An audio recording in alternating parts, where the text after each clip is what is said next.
एक फाउंडर की सोच कैसी होती है और एक मेहनती स्टूडेंट उस सोच से क्या सीख सकता है। तो चलिए आज इसी पर बात करते हैं।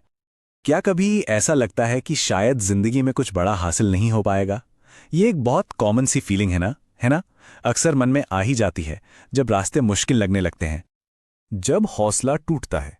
ऐसा तब होता है जब उम्मीदें पूरी नहीं होती। हो सकता है रिसोर्सेज कम पड़ जाएं, कोई सपोर्ट ना मिले, या फिर रिजल्ट्स वैसे ना आए जैसा हमने सोचा था। पर एक इंटरेस्टिंग बात बताऊं, ये फीलिंग सिर्फ हमें नहीं आती।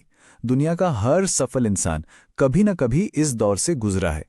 आज हम एक ऐसी ही कहानी सुनेंगे, एक ऐसे इंसान की जिसने सचमुच बिल्कुल जीरो से शुरुआत की और दुनिया के सबसे बड़े बिजनेस लीडर्स में से एक बन गया। जी हां, हम बात कर रहे हैं धीरूभाई अंबानी की। उनकी कहानी सिफर से शिखर तक पहुंचने की एक कमाल की दास्तान है। तो जरा सोचिए, कहानी शुरू होती है मुंबई के फुटपाथ से। एक नौजवान जिसके पास ना तो कोई डिग्री थी, न जेब में पैसे थे और न ही कोई बड़ी जान पहचान। मतलब कामयाबी के लिए जो भी चीजें जरूरी मानी जाती हैं, उनमें से कुछ भी नहीं था। लेकिन उनके पास एक चीज थी जो इन सबसे कहीं ज्यादा कीमती थी, और वो थी एक बहुत बड़ी सोच, एक बहुत बड़ा सपना। और पता है, यही सोच, यही माइंडसेट उनकी सफलता का सबसे बड़ा राज बना।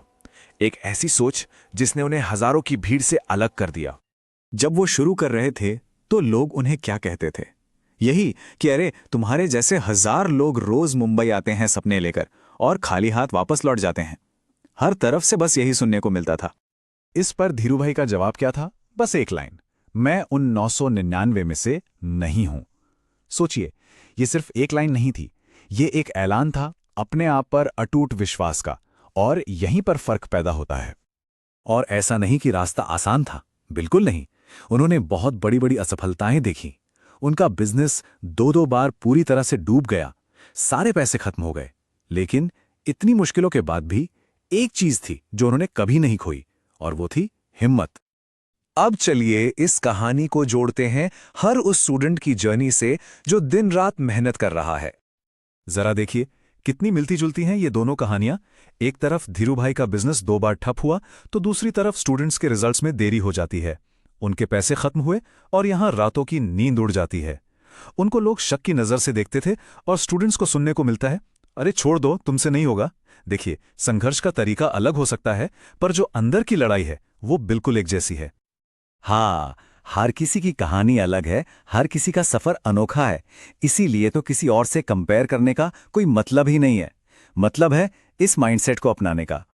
तो आखिर में धीरूभाई अंबानी से सबसे बड़ी सीख क्या मिलती है? वो हमें क्या सिखाते हैं? उन्होंने कहा था, सपने देखना छोड़ो मत और उन्हें पूरा करने का हौसला मत छोड़ो। कितना सिंपल पर कितना पावरफुल मैसेज है ना? कि बस अपने सपनों पर विश्वास रखो और उन्हें सच करने की हिम्मत बनाए रखो। तो इस पूरी प्रक्रिया को ना हम 3 सिंपल स्टेप्स में समझ सकते हैं। पहला, अगर मन में शक आ रहा है, कोई बात नहीं, ये नॉर्मल है। दूसरा, रिजल्ट खराब आया, ठीक है, चलता है। लेकिन तीसरा और सबसे जरूरी कदम, रुक जाने का सोचना नहीं, ये बिल्कुल गलत है।